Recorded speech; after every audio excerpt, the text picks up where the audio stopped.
और ये बात पक्की है कि बच्चों को सिर्फ उनकी माँ ही पाल सकती है, उनकी माँ।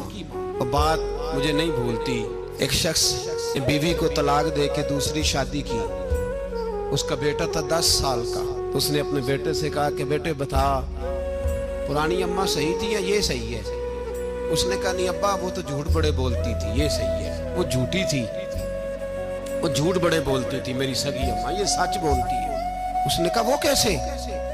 कहने लगा इसलिए कि मैं कोई शरारत करता था तो मेरी सगी अम्मा मुझे थप्पड़ मारती थी और कहती थी तुझे रोटी नहीं देनी, जा दौड़ जा घर से।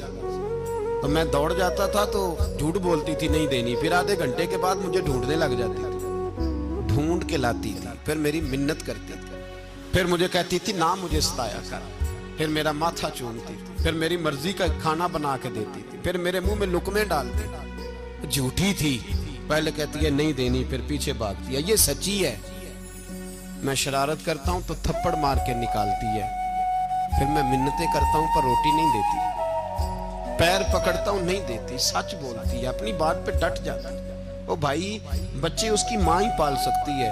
तूने 3 जुमले कहते सोचा ही नहीं, तेरा का गया तो ये तो नई बीवी मिलेगी, और उसका भी क्या गया, उसको भी शायद शौहर मिल जाए। उन फूलों की परवरिश सिर्फ उनका माली कर सकता है, दूसरा कर सकता तो तूने हौसला ही नहीं किया।